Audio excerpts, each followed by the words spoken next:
Hello बच्चों, आज हम लोग पढ़ेंगे मीरा के पद के प्रश्न उत्तर। तो आपकी पाठ्य पुस्तक के प्रश्न देखिए। पहला प्रश्न है, पहले पद में मीरा ने हरि से अपनी पीड़ा हरने की विनती किस प्रकार की। पहले पद में मीरा ने कहा था, हरि आप हरो जनरी भीर, दास मीरा लाल गिरधर हरो मारी भीर। तो उन्होंने अपनी पीड़ा हरने की विनती किस प्रकार करी थी। तो पहले पद में मीरा ने अपनी पीड़ा हरने की विनती इस प्रकार की कि हे ईश्वर, जैसे आपने द्रौपदी की लाज रखी, गजराज को मगरमच्छ रूपी मृत्यु के मुख से बचाया तथा भक्त प्रहलाद की रक्षा करने के लिए आपने नरसिंह अवतार लिया, उसी तरह मुझे भी सांसारिक संतापों से मुक्ति दिलाते हुए अपने चरण में जगह दे दीजिए। क्या कहती है मीरा, आपने पद याद करिए कि उसमें आपने, हे कृष्ण, आपने तो द्रौपदी की भी लाज रख ली थी जब गजराज डूब रहे थे और मगरमच्छ उनकी जान के पीछे पड़ा था, तो आपने मगरमच्छ से उनकी जान बचाई थी। भक्त प्रहलाद जब अग्नि में बैठे तो आपने नरसिंह भगवान का अवतार लिया और उनको अपनी गोदी में ले लिया और उनको अग्नि से बचा लिया। तो जिस प्रकार आपने उन सब की पीर हरी है, बिल्कुल वैसे ही आप मेरी भी पीर हर ले और मुझे अपने चरणों में जगह दे दे। प्रश्न 2, दूसरे पद में मीरा श्याम की चाकरी क्यों करना चाहती है, स्पष्ट कीजिए। चाकरी मतलब नौकरी, वो क्यों कृष्ण की नौकरी करना चाहती थी। मीरा भी कृष्ण को सर्वस्व समर्पित कर चुकी हैं। मीरा जो है वो श्री कृष्ण को अपना सब कुछ सौंप चुकी थी, इसलिए वे केवल कृष्ण के लिए ही कार्य करना चाहती। वो कहती हैं, मेरे पास अब जीवन में कुछ नहीं, मुझे अपना बस आप नौकर बना लीजिए। श्री कृष्ण की समीपता व दर्शन हेतु उनकी दासी बनना चाहती। वो क्या बनना चाहती थी, उनकी सेविका।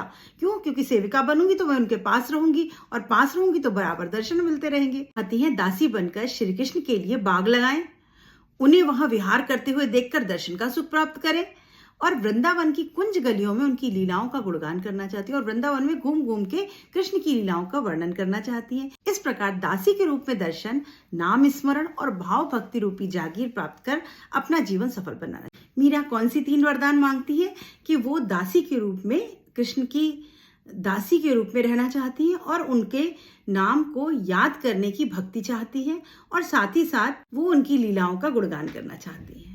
प्रश्न 3, मीराबाई ने श्री कृष्ण के रूप सौंदर्य का वर्णन कैसे किया। अब मीरा जो है वो कृष्ण के रूप सौंदर्य का वर्णन कैसे करती है। दूसरे पद में मीराबाई ने श्री कृष्ण के रूप सौंदर्य का अलौकिक वर्णन किया है कि उन्होंने पीतांबर यानी पीले वस्त्र धारण किए हुए थे जो उनकी शोभा को बढ़ा रहे हैं, मुकुट में मोर पंख पहने हुए तथा गले में वैजंती की माला पहनी हुई है जो उनके सौंदर्य में 4 चांद लगा रही है। वे ग्वाल वालों के साथ गाय चराते हुए मुरली बजा रहे हैं। कृष्ण जो थे वो जब ग्वाल बाल के साथ घूमते थे पीला पटका धारण करके, एक तो वैसे ही खूबसूरत सुंदर और ऊपर से ये सब जो उनका पहनावा था वो उनकी शोभा जो थी वो और 2 गुनी 4 गुनी बढ़ा देते थे। और सबसे बड़ी बात कि अगर कोई किसी को प्रेम करता है, भक्ति करता है, तो उसको अपना ईश्वर और भी खूबसूरत और भी सुंदर नजर आता है। मीराबाई की भाषा शैली पर प्रकाश डालिए। अब मीराबाई किस भाषा शैली में अपनी कविता लिखती, भाषा शैली क्या, किस टेक्निक को यूज करके लिखती थी। तो मीराबाई ने अपने पदों में ब्रज, पंजाबी, राजस्थानी, गुजराती आदि भाषाओं का प्रयोग किया। वो राजस्थान की थी तो इसलिए ज्यादातर राजस्थानी और गुजराती शब्दों का प्रयोग करती थी। भाषा बड़ी सहज, सरल, सुबोध भाषा होती थी। शब्द चयन भाव के अनुसार होता था। भाषा में कोमलता, मधुरता, सरसता के गुण, आप ये सब पॉइंट बनाकर लिख सकते हैं। अपने प्रेम की पीड़ा को अभिव्यक्त करने के लिए उन्होंने अत्यंत भावानुकूल शब्दावली का प्रयोग किया। भक्ति भाव के कारण शांत रस प्रमुख है। रस कौन सा है? शांत रस है, क्योंकि वो उनकी भक्त थी तो वो शांत रस का प्रयोग करती थी। मीराबाई श्री कृष्ण की अनन्य उपासिका हैं। वे अपने आराध्य देव से अपनी पीड़ा का हरण करने के लिए विनती कर रही हैं।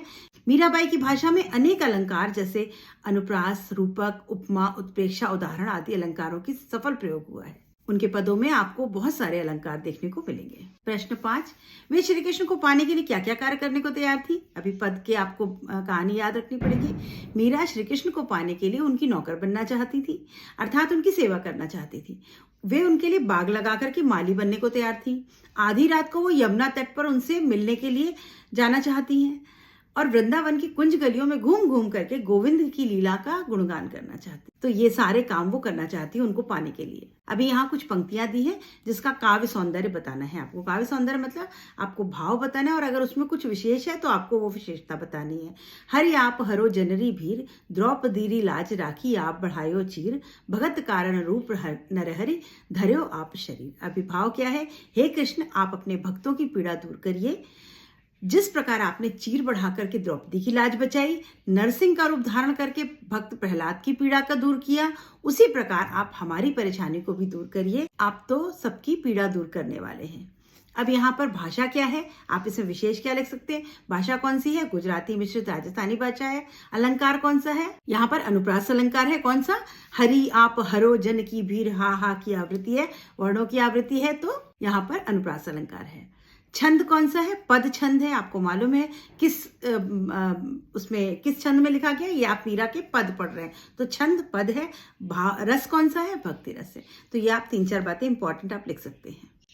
प्रश्न 2, बूढ़ तो गजराज राख्यो काटी गुज्जर पीर, दासी मीरा गा लाल गिरधर हरो मारी भीर। इसका भाव क्या है? प्रस्तुत पंक्तियों में मीरा अपने आराध्य श्री कृष्ण का भक्त वत्सल रूप दर्शा रही है। उनके अनुसार श्री कृष्ण ने संकट में फंसे डूबते हुए ऐरावत हाथी को मगरमच्छ से मुक्त कराया।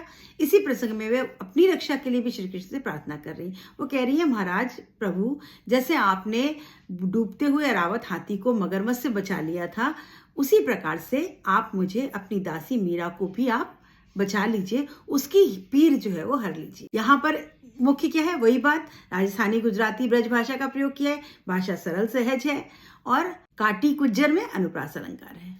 तीसरा, चाकरी में दर्शन पासियों सुमरण पासियों खर्ची, भाव भगत जागीरी पासियों तीनों बातां सरसी। अब जो पहले पद में उन्होंने 3 अच्छी बातें बताई, कौन कौन सी? इन पंक्तियों में मीरा दासी बनकर अपने आराध्य कृष्ण के दर्शन करना चाहती है। इससे उन्हें प्रभु का स्मरण, भक्ति रूपी जागीर और दर्शन की अभिलाषा रूपी संपत्ति मिल जाएगी। क्या क्या मिल जाएगा? स्मरण, भक्ति और दर्शन। तो ये 3 उन्होंने वरदान कृष्ण से मांगे हैं, इसलिए वो उनके पास रहना चाहती है, वो दासी बनना चाहती हैं। अर्थात श्री कृष्ण की भक्ति को ही मीरा अपनी संपत्ति मानती है। यही सबसे बड़ी संपत्ति है कि उनको स्मरण करने को मिलेगा, उनकी भक्ति करने को मिल जाएगी और उनका दर्शन मिल जाएगा। इसमें विशेष क्या है? राजस्थानी भाषा का प्रयोग, भाव भगति में अनुप्रास अलंकार और मीरा बाई की दास से अनन्य भक्ति है। मतलब मीरा भाई कैसे अपने आप को मान रही है यहाँ पर? उनकी सेविका, तो ये दास भक्ति है, सेवक भक्ति है। अभी बच्चों, भाषा अध्ययन जो है इसका, उसमें उदाहरण के आधार पर पाठ में आए निम्नलिखित शब्दों के प्रचलित रूप लिखिए। अब यहाँ राजस्थानी और जो गुजराती भाषा के जो शब्द हैं, उनके जो प्रचलित, जो बोलचाल की भाषा के शब्द हैं, उनको आपको लिखना है। चीर मतलब वस्त्र, बूढ़ता मतलब डूबता हुआ, लगासियों लगाऊंगी, धर्यो धारण किया, कुज्जर हाथी, बिंद्रावन यानी वृंदावन, रहस्यों रहूंगी। लिख करके प्रैक्टिस करिएगा, जिससे आप शुद्ध लिखते समय आपकी गलती ना होने पाए। राखो रक्षा करो, घना घना बहुत सारा, सरसी पूर्ण हुई, संपूर्ण हो जाना। सरसी मतलब सरस गई, संपूर्ण हो गई। हिवड़ा हृदय में, कुसुम्बी यानी कौशाम्बी के लाल फूल। तो यहाँ बच्चों आपके मीरा के पद के सभी प्रश्न उत्तर समाप्त होते हैं और बहुत साधारण सा आसान सा पाठ है और आप आसानी से किसी भी प्रश्न का उत्तर दे सकते हैं। अगर आपको पद समझ में आ गए तो आप किसी भी प्रश्न का उत्तर लिख सकते हैं। मिलते हैं अगले पाठ के साथ अगले वीडियो में। तब तक चैनल को लाइक शेयर सब्सक्राइब करिए बच्चों, और देखिए वीडियो को देख करके आप अपनी हिंदी की तैयारी करिए। Good bye.